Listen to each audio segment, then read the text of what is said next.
Hello, everyone. Welcome back in this session of decision making and critical thinking. So, decision making we have already completed. Now, in today's session, we are going to talk about thinking. What is thinking?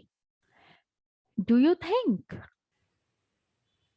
Do you think? Have you ever thought about something?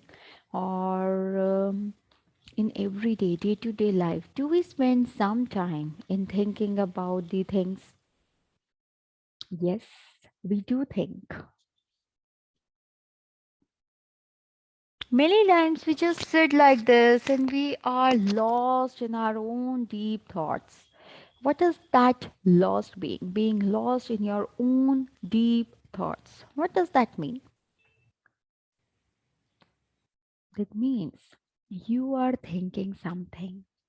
That means you are trying to decide about something. Maybe you are thinking about your future. Maybe you're thinking about what you're going to do next. And all of a sudden, the bulb lights. Ta-da! What's that? That is idea came. So when you think, idea comes. That is thinking. So the session is all about critical thinking. But before starting with the critical thinking, we will just talk about what is thinking, normal thinking. Right from the early childhood, 2-year-old child, a teenager, an adult, old age person, everyone everyone spends at least 1 hour a day in thinking about different things. So what are the different kinds of things which you think? What chocolate am I going to eat today? Do we think? That is thinking. What I'm going to wear when I'll go to my friend's party? Thinking. Shall I go to my friend's party? Hmm. Now, when you ask this question to yourself, that shall I go to my friend's party? In your mind, various things are running. He came to my party, yes. He might not feel good if I'm not going. All the friends are going. He has called me so many times. So, what is happening? There are two sides of your brain. One is right, one is left. So both the sides of the brain are giving their own thoughts and they are struggling, they are fighting between themselves. And finally, whosoever wins, you get the final answer that, okay, I'm going to go because he has always come to my whenever I have invited him, he has given me so many calls, and that's why I decided that I'm going to visit my friend. So that is how you decide about the things that, okay, this is what I'm going to do.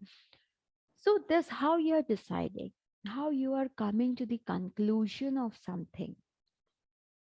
That is by thinking only. When you are giving time to think, when you are just focusing on what to speak, what to do, when to do, how to do, why I'm going to do this, what I want to do in my future, all these planning, the planning which you do is the part of thinking process only. If you are not going to think about anything, you are not going to plan anything. You're never going to focus on doing something which is really not required. So, thinking is a natural process. It is the day to day process. It is something which we do for each and everything, right from the morning of thinking and deciding what I need to, when I'm going to eat or when I'm going to go out, thinking on that till the last minute of the day when you just go to bed, you think about various different options. Either it is the various different alternatives, it is the various different options, but yes, whatever it is, you are thinking about those possible solutions. You're planning, you're thinking and planning. You're deciding that your future by thinking about all the possible options which you have. And finally, the light bulbs. The light comes in the bulbs, and that means you have got the final answer to the to your point that okay, this is what I'm going to do, this is what I have decided to do, and that is known as thinking. What is thinking? Let's study the definition. Thinking is the ultimate cognitive activity, consciously using our brain to make sense of what world around us and decide how to respond to it.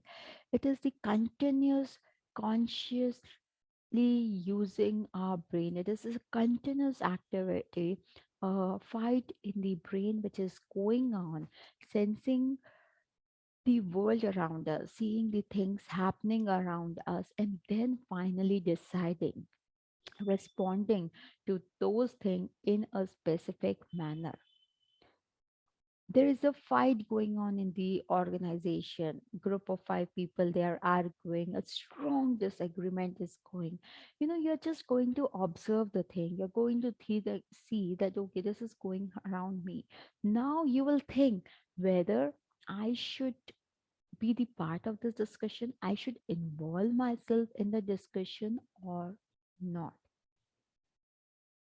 You will give it a thought that how should I respond to this situation if someone approaches me to be the part of that disagreement, to be the part of that argument which is going between the two parties. So how I am going to respond to it, how I'm going to revert to it.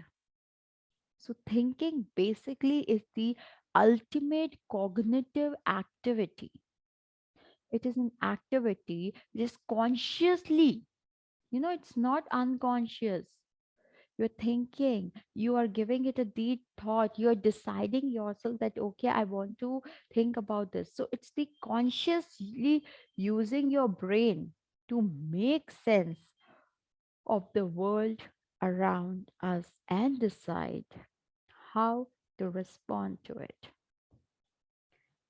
Thinking as experienced is of thoughts and reasoning as we seek to connect what we sense with our inner world of understanding and hence do and say things that will change the outer world. So it is basically the experience of the thoughts, the reasonings which we seek to connect what we sense with our inner world.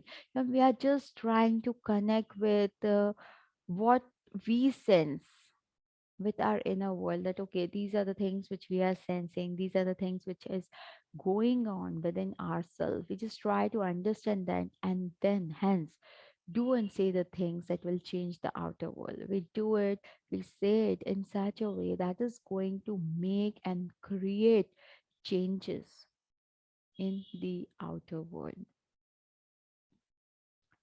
Now, let's check the definitions of thinking. Definitions of thinking, there are many different authors, and each person have their own way of defining the thing. Maybe all will be similar to each other, but there will be some difference in defining, in putting the words and using the words, the combination of the words when they're defining a specific term.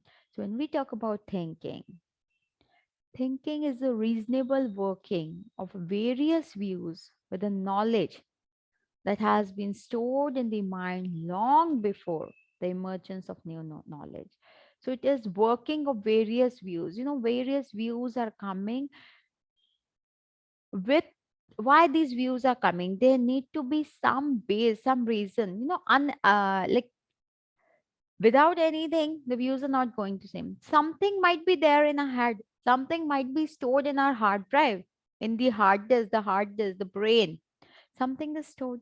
So we use that knowledge which is stored in our mind long back. Let's say years ago when we just read that thing, that knowledge just entered our mind. So We just think and use that knowledge which is stored in our mind before the new knowledge, before the new development took place around us. And that is known as thinking. Thinking can be interrupted to remember something, question whether there's a relationship between what is intended. To remember something, to question about something, this both the things are again related to thinking only. That what is the relation between two things, why the thinking is happening, why we are thinking. Thinking is a processing information mentally or cognitively, by rearranging the information from the environment, and the symbols are stored in the memory of his past. So, what is happening? It is a process of information, mentally or cognitively, by it is rearranging the information which it has gathered, which it has got from the environment, and all the symbols which are stored in the memory in the past. So we're not just evaluating one thing. Whenever we listen to something, whenever we hear something, we always use the stored knowledge in our mind, in our brain, which was stored there long back, maybe in the past something happened and that information got stored. So whenever we see something, whenever we get any kind of symbols from around us, we always focus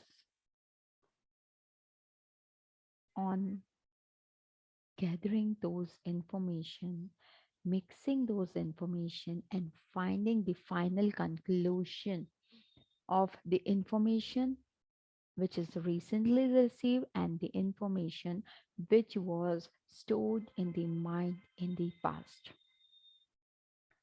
So, thinking is a mental process, mental representation, newly formed through the transformation of information by interaction, attributes such as assessment of mental abstraction, logics, imagination, and problem solving.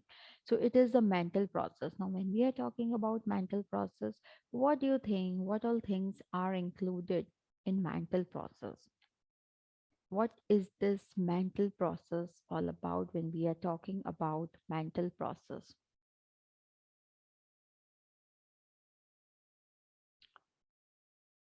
Mental process is because it uses its imagination, it uses its past data, it uses its problem solving tactics, it uses its own interaction, stored information, own observation, everything. It has stored everything, and it is actually using everything, whatever thing is running in the mind, is using everything to find a conclusion for the thing. So that is known as thinking. So here, when we are doing all these things, so it is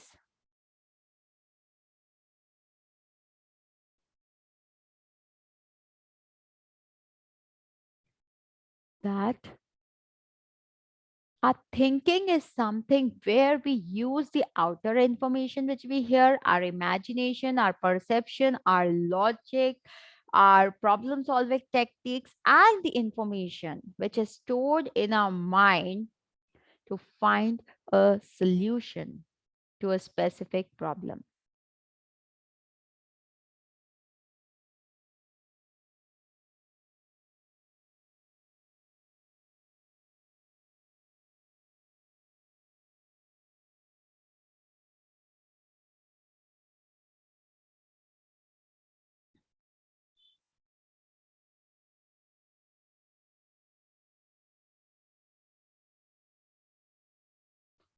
Now, what is critical thinking? Now, till now, we were just discussing about thinking only. I told you first we are going to talk about what is thinking, and then we are going to discuss about what is critical thinking. So, critical thinking is the ability to think clearly and rationally about what to do and what to believe. When we are talking about critical thinking, it means that you are paying proper attention with your sound mind, with the clarity in the mind, by being rational. You just decide and think about what is to be done and what to believe. So it is very important that whenever you are taking the life changing decisions, whenever you are taking the big decisions of your life, to think critically before deciding upon that thing. Because see, the decisions which are going to affect you in the long run, they need to be very specific. They need to be very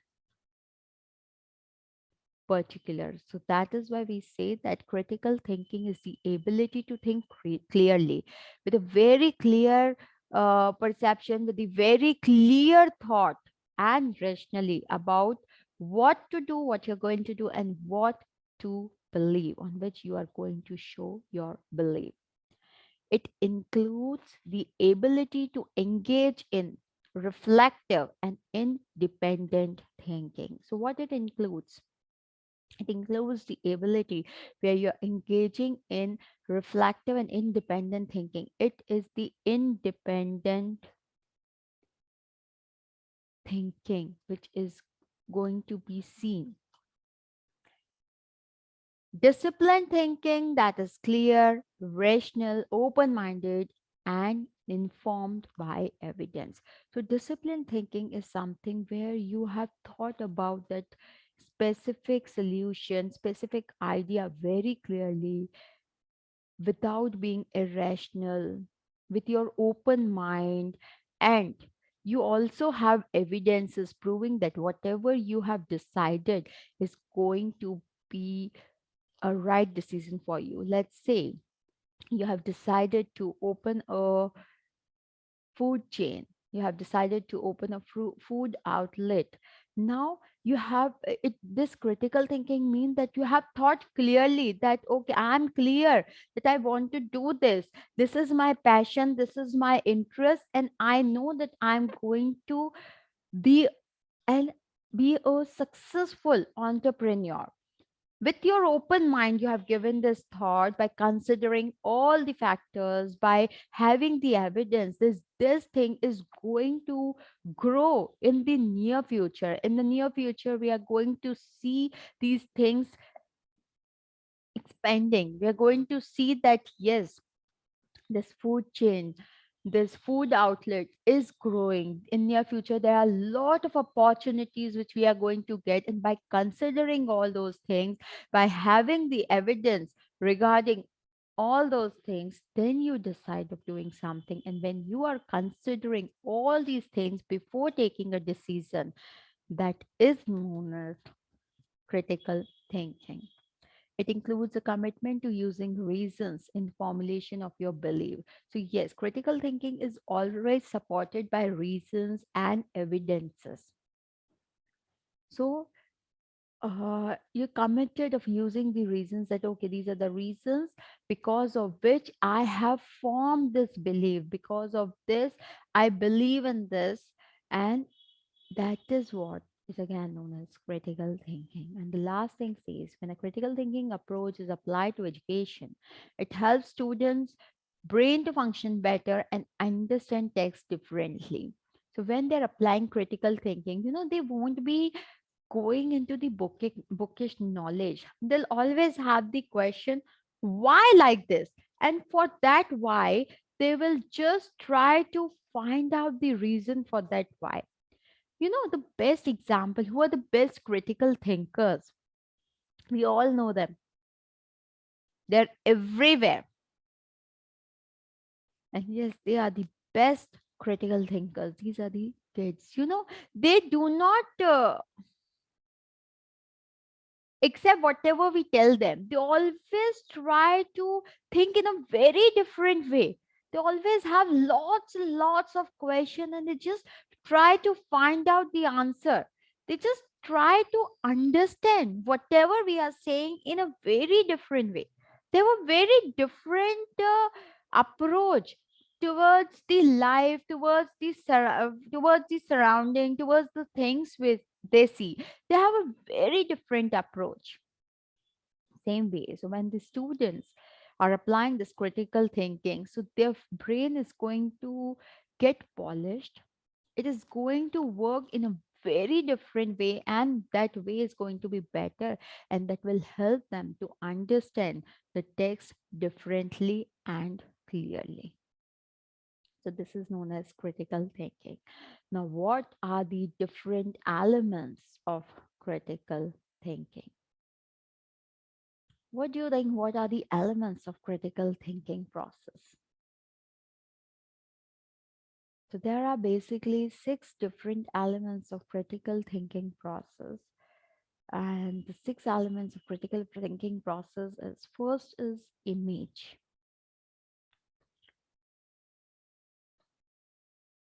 What do you mean by image?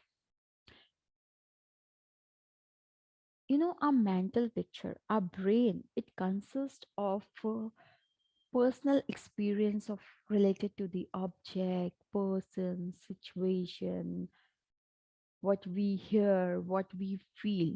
So, you know, it carries its own different experience. We do not usually believe what other people are saying until and unless our thinking, our brain doesn't support that.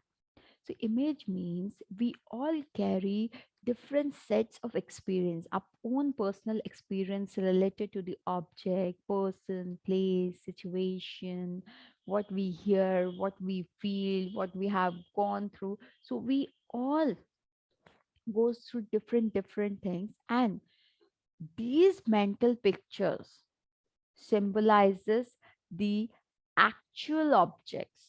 You know, these mental pictures are being created, and they are forming the actual, symbolizing the actual object, the experiences and activities in our mind. So, in thinking, we usually manipulate the image rather than the actual object, experience, or activity. That is what we are doing. We are manipulating the image rather than the actual object or actual thing. So that is why we say the first element of thinking process is image. The second element says the concept. What do we understand by the word concept? So concept is nothing but it means it is the general idea that stands for a general class and that represents the common characteristics of the objects, the events, the things which we see of the general class. You know, it's the general idea, general characteristics, the common characteristics which we have for all different objects or for all different events from which we go through. So these concepts are they are taken as a tool to economize the efforts in thinking, like let's say how to economize the efforts. For example, when we hear the word elephant, what comes in your mind? As soon as you hear the word elephant, what enters your mind or what comes in your mind? So when I hear the word elephant, it looks to me a long trunk, big long treat, a very fatty animal, very healthy animal. So that's what comes in my mind. And this is the common characteristic which most of the people will have when they'll think about elephant. Right. If all of a sudden I tell you about elephant, so what concept do you have about elephant? What thing comes in your mind when you think about elephant? You know, as soon as I say the word elephant, we are at once reminded not only about the nature, the quality of that elephant, but also our own experience and understanding of them. What experience do we have? We have good experience. The first time we took the elephant ride, which was the place where we took the elephant ride. So these are the experience which all of a sudden strikes our mind as soon as we listen to these words, we listen to the common words which have the common characteristics. Like if I talk about the word flower, the rose, what comes in your mind? Beautiful flower, very, very soothing smell comes out of that. That is the common characteristic. And again, you're going to resemble that. You're going to relate that with your own experience. Like, okay, when was the first time you got a flower? For whom you bought a flower? So that is the thing, how you're going to relate the things, how you're going to uh, share, how as soon as you listen to word, those experiences enters your mind. The third says symbols and signs. Symbols and signs represent and stand for substitute of actual object. So, when we are talking about symbol and sign, they are basically the things which represents a specific thing, which stands for the substitute of the actual object. Like, let's say when you are crossing the signal light, you see the three different lights there. They have not written what it is for. So those traffic lights are acting as a symbolic expression of what they expect the people to do. Let's say when there's a green light, it says go. When there's a red light, it says stop. So it is the symbolic or the sign expression which is given by them, and which we see and understand. Like school bell is ringing, the train is giving the signal. So when train is giving the signal, what do we understand? We understand that, okay, train is giving the signal, that means the train is about to move. School bell is ringing, that means if one bell is there, then it's the change of the period. If bell is ringing continuously, then it is the time to go to home. Songs, plays, slogans, all these things are the symbolic expressions that stimulate or motivate the thinking process, because they tell us, these symbols, expressions, signs are telling us what to do and how to act in those specific situation. Let's see a symbol saying across the red cross. That symbol says, do not go, move ahead. There is a danger there.